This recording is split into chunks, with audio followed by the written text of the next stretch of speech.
Hi, my name's Jeremy Streten and welcome to this presentation on Hire Slow and Fire Fast.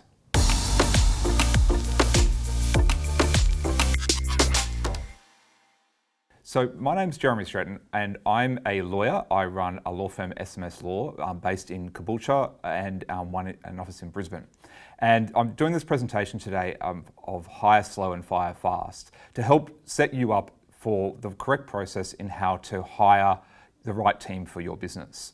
Before I begin, if I could just ask you to, if you haven't already, download the workbook that goes with this presentation. I will provide and talk about that during the talk, and it's really important that you have that because there's lots of great resources that we have put together to help you to really hire slow and fire fast. So a little bit about me. So I'm a lawyer and an entrepreneur. So I run SMS Law, as I said before, and I also run a number of other businesses. I run a business based on a book I wrote called The Business Legal Lifecycle, which is all about starting up businesses in the correct way and taking them to success. And I also run a consulting business, helping business owners through masterminds and coaching them in businesses. My why is that I believe that every person has the right to choose the life that they want to live. And by helping people to do that, we can help them to create great businesses that will help the world, their community and the world to be a better place. So that's about me. And so I wanted to just give you that introduction about who I am and then get into this talk.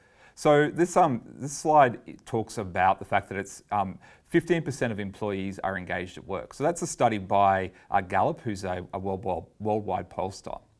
And they talked about, and asked business owners about, what are the problems, and asked employees what are the problems that they're seeing in business. And 15% of people in employment are actually engaged at work. That to me is a staggering stat.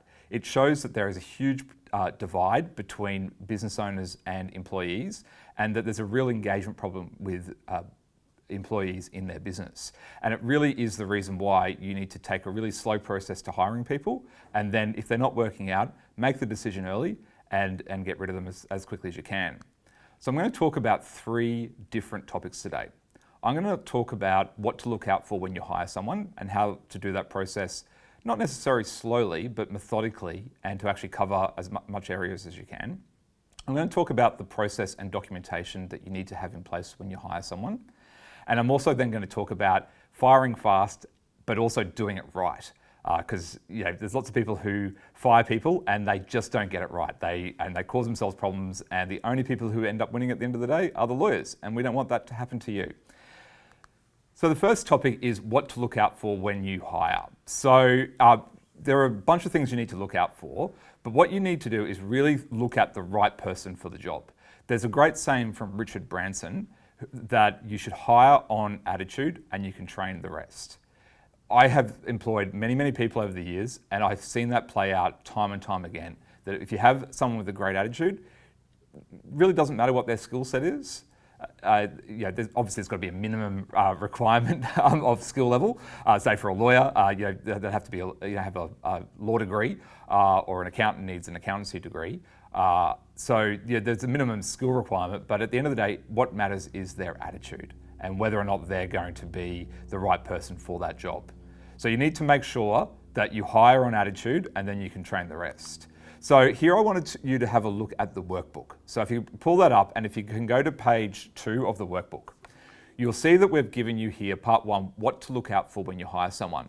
And here we've taken a lot of the guesswork out of this process for you, and we want to really help you to get the right information so that you can really hire the right people for your position. So if you go to the part 1, you'll see that the first question is, what are the top 3 values and skills that are important to you for this team member that you're bringing in?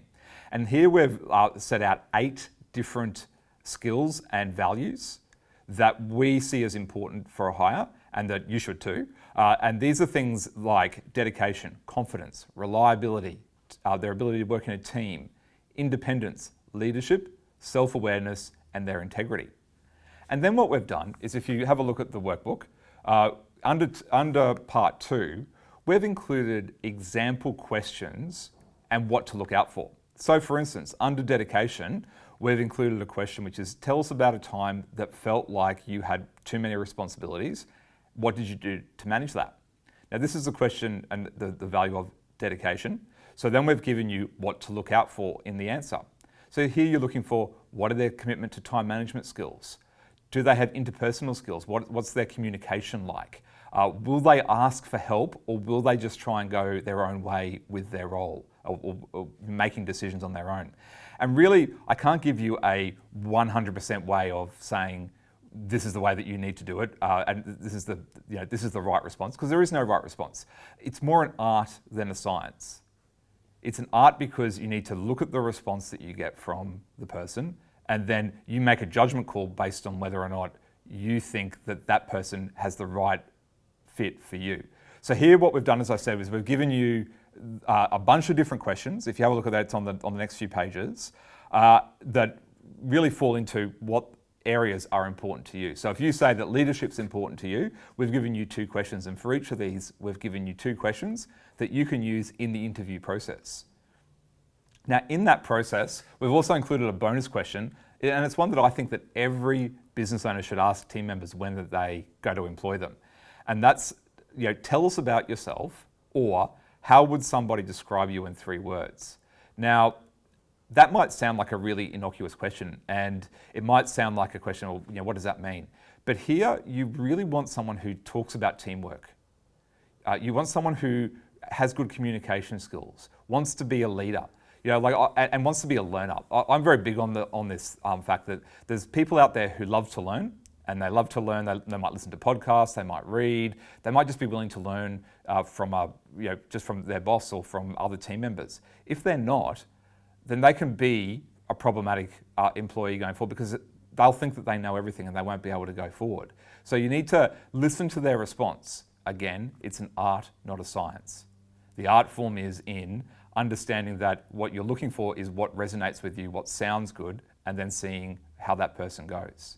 Now, the actual process of the interview is also one that I think is really, really important. And if I could just go through that briefly, I think it's really important, obviously, to interview multiple times. And depending on the size of your team, you could also have them interviewed from other people outside the leadership group. So, for instance, to give you an example, in my law firm, we will have our CEO will interview people, and so the first step is obviously put an ad out there or get candidates, review their resumes. I think it's a really good idea to block out the names of the people that apply, so that there's no unconscious bias that you might see on those resumes, and assess them on their merits. Go through them and work out, okay, who is this person, and are they a good fit for my organisation? And then bring them in and interview them. No more than 10 interviews. I know from experience that doing more than 10 interviews can be a massive time, not a time suck, but a time waste, and it can be a bit of a draining process. And maybe do it over a couple of days. Make sure that you make notes, and make sure that you remember probably the key thing that I know I got wrong when I first started to employ people, and that's not to rush through the interview. At the end of the day, if you're going to employ someone, you are going to end up working with this person for hopefully a very long time. And so you need to know that you're going to get along with this person. So don't rush the interview process. An initial interview should be no shorter than half an hour, and probably no longer than an hour, because people start to fade after an hour. But if you don't do that, then you really don't get to know that person. And whilst you can have a gut instinct on whether or not that this person is suitable for you, that isn't necessarily going to work. And you really want to get to know them. You want to ask them lots of questions. With the questions that we've given you in the interview process, I would challenge you not to help them with the questions, or not to be afraid to be silent for a while whilst they actually are going through and answering the question. Give them time to think about it. Some of the questions that we've given you are very thought-provoking for employees. They're ones that most employers don't ask. And that's to their own detriment, in my view. And they're ones that you should really consider their responses. And then you may not necessarily have to just agree with their response. You may want to have a think about their response and then ask a follow-up question to clarify a point. This becomes very important, and you'll see this in the questions. There are questions about integrity, teamwork, and these are designed to get out of someone whether or not they're the type of person who blames other people for their problems, or whether they take ownership for what they do in their role. these can be really challenging questions for someone and for some people, and so you want to make sure that you go through them, ask the right questions, and then you'll find that you get the right answer and you'll have a good feel about it. If you do feel that the interviewee is not someone who's suitable based on the initial reaction, then you can speed the interview up and get through it faster. I still think it's worthwhile giving it at least half an hour to an hour just to make sure that you get to know the person right. I think you should always do a second interview. Depending on the size of your organisation, that could be with you again, or it could be with team members. Something that I really enjoy doing is getting a short list of people and then get the people that are going to be working with this person to go and have a coffee with them. Talk about what it's like to work in the business. Let them ask questions about what you are like as a boss, and don't be afraid of what the answer to that could be. Talk about the culture, and you'll find out so much more. And I didn't say it before, but I'll say it now. In that first interview, make notes. Have a note paper with you and make notes, and don't be afraid to write things down. If you are interviewing 10 people, you will forget what the first person said in answer to a bunch of questions by the time you get to the 10th person. Write down. And then what we always make sure we do is we write down notes, and then we always have 5 to 10 minutes between each interview to just write down our initial thoughts based on the interview and think through what are we missing, discuss it. Usually there's 2 people in an interview, and make sure that we understand what side, what we might have missed, and make sure that we're not missing anything, and raise questions that we might want to ask that person in a second interview that we might have forgotten to ask in that first interview. So the interview process, really, really important. And remember what I said earlier, that this is someone that you're going to be employing, hopefully for a very long time. So you want to spend the time on the interview and ask them the questions to make sure that you get it right.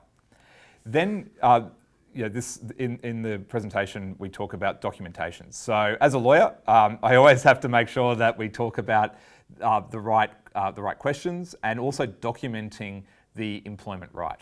So in the workbook, on page 5, we've given you a checklist of the process and the documentation for hiring someone. And basically, this is something for you to use to write down or tick off as all the steps that you go through to hiring someone. If you choose not to do some of the steps, that's fine.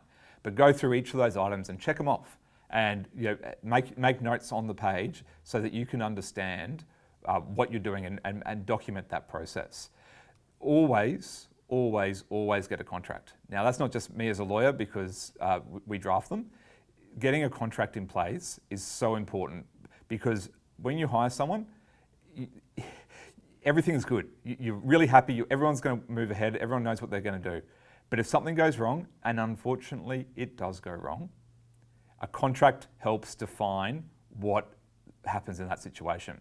I love the saying that good contracts make great relationships, because they really define what the essence is of what the agreement is, and really define, if there is a dispute between the parties, what actually has to happen there. Employment agreements aren't expensive. They are worth investing the money in to get it done right. So the last topic I want to talk about in this talk is the idea of fire fast and do it right. The second part is so important. There are many ways to be right, and this is an area that I can't stress enough that you have to get right. If you get this wrong, it can cost you tens of thousands of dollars in penalties, in actual money, and it can cost you so much time and stress of dealing with an unfair dismissal claim. So if you don't fire someone the correct way, and you don't follow the process, then they can commence proceedings against you for unfair dismissal, and they can claim a bunch of money as damages for you not following the correct process, and they can also apply for reinstatement, and they can look for damages and things like that against you. Getting the right advice, whether that be from a lawyer or an employment consultant, will save you lots of money in the future. One of the frustrating things about the law is often you can't see the monetary gain that you've got by getting advice, because you never see the bad side of it. But just trust me to know that if you don't follow the right process, then it's going to cost you a lot of money down the track. And on top of money is the time. The time you spend in addressing legal disputes, the stress of having to know that you're at the hands of a court, or you've got to go to court, or you've got to go and have a mediation. It's not a pleasant process. Most people don't like it. Us lawyers, we don't particularly like it either. especially when it's for ourselves. We do it as a job, but we don't like it when it's for ourselves. So just bear that in mind and follow the right process. When I talk about firing fast, I talk about having your deal breakers. So in the workbook, if you go to page 6, part 3, it's just a very simple page and it's got what are your deal breakers. And this is where I want you to spend some time. You don't have to write down right now, you can write down a few things. But I'd like you to spend some critical thinking time, maybe half an hour to an hour, and think about what are the deal breakers for employees in your business. Do you want this person, if they do this or they do that? What is the actions that they do that are deal breakers that you want to fire them? Write them down now, because if you don't, and then there's a problem in the future, then you may feel that you haven't lived up to your integrity in your business. So make sure that you follow the process, do it right, and get advice, because there are so many nuances in firing someone that if you don't do it the right way, it will cost you. It just absolutely will. And so I just can't stress that enough. Get advice and make sure you follow the right process. And don't take barbecue advice. Get advice from an employment consultant or a lawyer, and it will save you a lot going forward. So what I'd really like you to do, if you haven't done it yet, get that workbook, download it, and have a look at the exercises in there. We really want to help you to hire the right people, do it slowly, and then if you do need to get rid of people, if they do cross any red lines that you have, that you fire them fast and you follow the right process. There's a lot more that I could go into about all the process, but I'm not going to bore you with the technical legal jargon, except to say follow that process and you'll have the right advice going forward. So just finally, this final slide is an offer. If you want to talk to me about this, you'll see that there's a link to my website, jeremystreten.com/innovate-mb for Moreton Bay, and you can sign up for a call with me, and I'm happy to answer any questions that you've got. Half an hour, just go through and help you out to make sure that you do that right, because when you don't do it right, that's when it can cost you lots of money. And if we can help prevent you from hiring fast and firing slow, then that will save you tens of thousands of dollars in the future. So please do that. Please feel free to reach out. And if you've got any questions, just let me know. I'd be happy to help. Have a great day.